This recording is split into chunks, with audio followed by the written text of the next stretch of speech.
I I'm at the library in out in the numbers.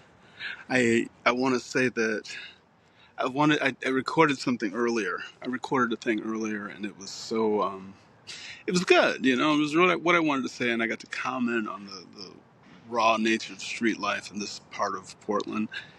But I also libeled someone, so I have to do it again, and I think I can do it a better way, make it actually look better. How are we doing?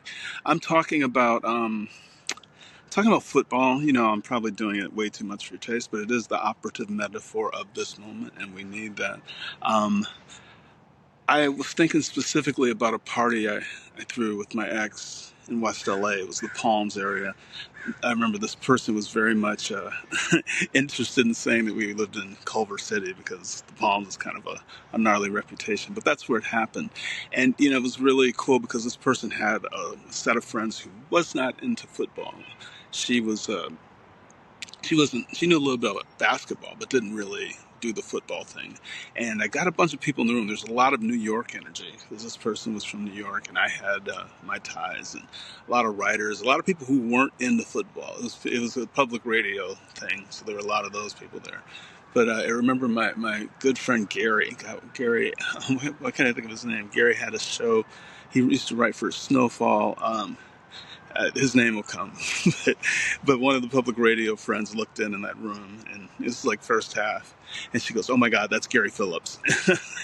You're just around these people as other writers. You don't think of them as having actual fans, and it's pre-internet, pre-social media, so there wasn't that familiarity. That this sort of what's the word they call? There's a name for this sort of thing: parasocial relationships. And starstruck at my football party. Anyway, it filled up in the first half. It was like that great kind of party where, you know, um, like half the people are into it, half of them not. Just enough people to get in, to get the people who aren't into it a sense of what's going on.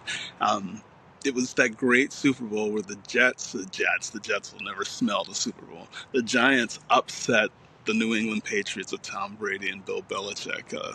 It's 2008 or 9. But, the build up in the second half, it kind of looked like a predictable New England victory, And there's a famous play. I think they call it the catch. A guy, the one play he ever made in his life, this one wide receiver caught a miraculous pass from Eli Manning. It's one for the ages. It's got to be like in the top 5 plays in the history of professional football. And the crowd went up. The explosion on that play from people like neophyte fans and hardcore fans who were my friends, and just people who were at the party for the party, was so beautiful. It was just like everything coming together and everything that's fun about sports, except for the physical fitness, because we were all drunk. Nobody was very fit. And I'm sure if my friends were there was a lot of stoned people too. But it was beautiful. And I tell you the story because I have a hard time saying goodbye to football, letting go of football, as I'm suggesting we all do to some degree as part of the fight against fascism. It's a land war. We watch these land wars every weekend for half the year and talk about them through the weekdays of it. And we think it doesn't have an impression of us. It makes us soft targets, I think, for um, fascist, totalitarian ideas, the bombing, the sacking, all of that. It's hard to get people thinking this way, but if we scale back football, I think we can hurt the sort of MAGA essence of the United States, where they live. Where it lives? Yeah, sure, where it lives.